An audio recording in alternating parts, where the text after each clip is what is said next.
Flow to me is the state where you're completely in tune with yourself and with your environment, where you don't have to think or do, where you just are. So it's finding who you are and living your life accordingly.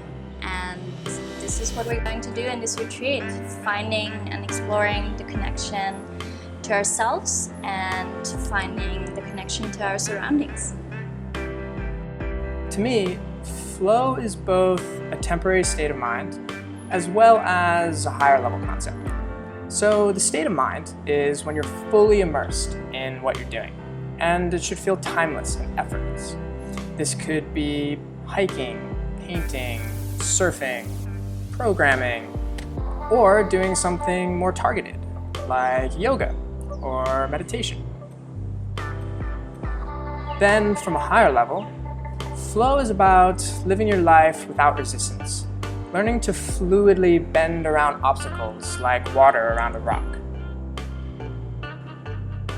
I'm originally from Austria and have been traveling and teaching all over the world for over 4 years now.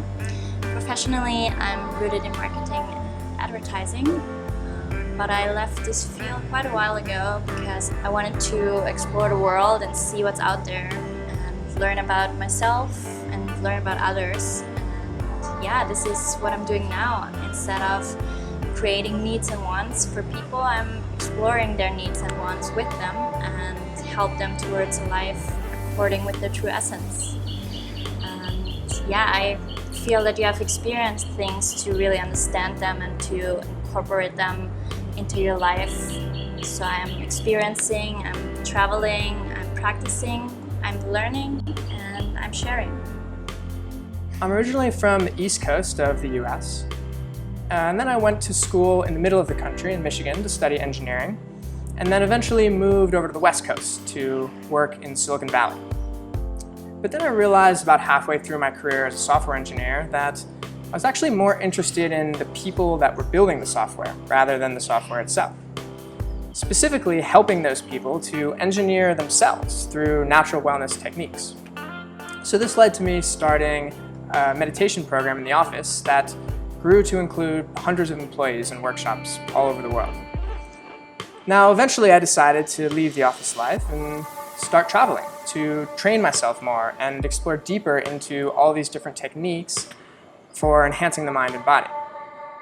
And that's what brought me to Sri Lanka, where I met Anna, and we came up with the idea for this retreat to share what we've been learning and teaching elsewhere, but in a larger context. I would say the most unique thing about this retreat is the amount of contrast and variety Kolin and I are bringing into it with our two personalities and styles that are in some way very contrary and at the same time complementary.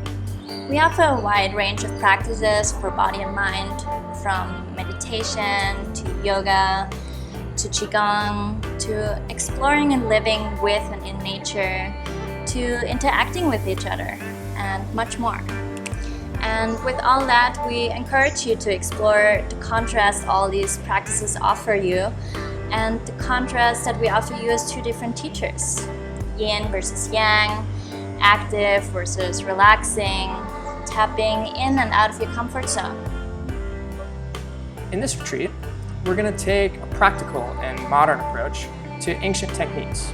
So combining thousands of years of ancient experience with adaptations to the way that we live nowadays. And really there's going to be an emphasis on integration into everyday life. Because what's the point of coming all the way to Sri Lanka to practice a bunch of things if you're not going to be able to use what you learn in the future? Anna and I first came to Lighthouse Beach Huts, where we're hosting the retreat, the summer of 2020, during Corona. And we quickly fell in love with the energy here. So it's owned by this local man named Ranga, who has been doing everything he can over the last 30 years to create peaceful vibes here. And it's located on a remote beach with few other humans around besides the local fishermen. And really what we love about it is there's excellent contrast between the vast open beauty of the ocean and the contained peaceful nature of the beachside jungle. Now, there's going to be rustic yet cozy tree houses that you're going to be staying in, spaced apart so that you feel like you really have your own private space. But then there's going to be nice common areas to come together for eating and practicing and connecting with others. Every day you will wake up in your own personal treehouse and will experience a wonderful sunrise at one of Sri Lanka's most beautiful jungle beaches. We will spend the mornings in silence and you will experience how powerful this can be for the first practices of the day. And throughout the day you will have lots of more practices, guided ones, free flow, and afternoons and evenings might be a bit more interactive. And then of course you will have free time for yourself in your hut to process and to rest and to explore the beautiful property you're at. And not to forget, 3 times a day you will have plenty of delicious and healthy food prepared with lots of love from our local crew. The type of meditation that we're going to be exploring at the retreat is called mindfulness meditation, or sometimes insight meditation. And really what it's about is training awareness of everything in both your internal and your external environment. So I really like it because I look at it as a building block to any other practice that you want to pursue. Because really, how can you improve at anything if you're not actually aware of yourself and how you're improving? There's no experience required for this retreat, and really you can come from any type of background. We're looking for people who are open to learn new things, who are interested in finding out more about themselves, who want to connect with themselves and also with others, who are curious about the world and what it has to offer, and who want to grow as humans. So basically, we're looking for people who want to find flow.